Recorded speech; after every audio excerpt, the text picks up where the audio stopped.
د البرز غره لمن کې یو ځل بیا د پسرلي موسم د هیوادوالو د هوساینې، آرامښت او تفریح لپاره زرغونه غېږ پرانستله.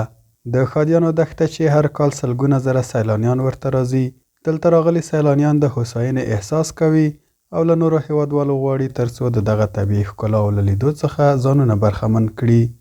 ما همیشه وقت روزای جمعه، روزایی که بیکار باشیم، مصروف کار و بار نباشیم، در تنگی شادیان میاییم، به خاطر که تنگی شادیان یک جای بسیار سیاحتی، یک جای بسیار تفریحی، یک جای بسیار آرام بخش و یک جای بسیار یک آب و هوای بسیار طبیعی.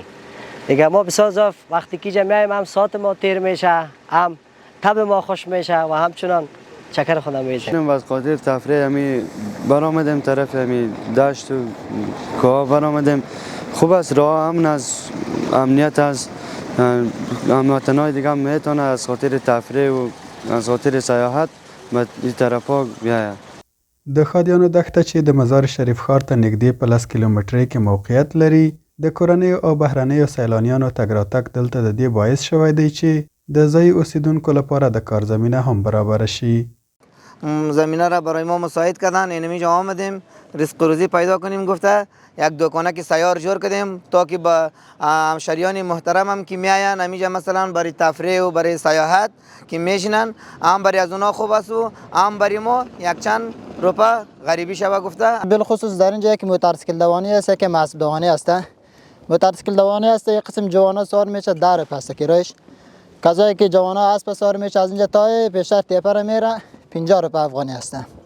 50 افغانی به ما میته، یک اسب دور میکنه پس میاد. کسی که یک تاکس میگیره اونها 20 روپه میته، 10 روپه میته. دا چې بلخ ولایت د افغانستان یو له لویو تاریخي ولایتونو څخه شمیرل کیږي، د دغه ولایت امنیه قمندانۍ مسؤلین د اړوندو ټولو طبیعي او تاریخي ځایونو په تړاو راتلونکو سیلانیانو ته د شته امنیت او اسانتیاو ډاډ ورکوي. الحمدلله په بلخ ولایت کې امنیت ښه پوره تأمین دی. موږ ټول امنیتي ځواکونه شپه ورځ د خپلو ګرانو هیوادوالو په خدمت کې چمتو دي. ښه پوره امنیتي تدابیر نیولې دي. لکه څنګه چې موږ تاسو ته معلومیږي چې بلخ ولایت د افغانستان یو د مهمو تاریخي ښارونو څخه دی چې ډېر تاریخي آثار لري، تاریخي ځایونه لري. د افغانستان داخلیان او خارجان همیشه وخت د سیاحت دپاره راځي بلخ ولایت ته. نو موږ ټولو ته دا ډاډ او اطمینان ورکوو چې ښه په ډاډه زړه سره دې راځي. دوی ته هر قسم امنیت نیول سوی دی. نو کله کله د جمعې په ورځ د دشت شادیانو خواته یا نورو تاریخي ځایونو ته همیشه وخت خلک ډېر ځي، د تفریح دپاره ځي. نو موږ ټولو بلخ میشتو ولسونو ته دا ډاډ او اطمینان ورکوو چې زموږ امنیتي ځواکونه به همیشه وخت ستاسو په خدمت کې وي.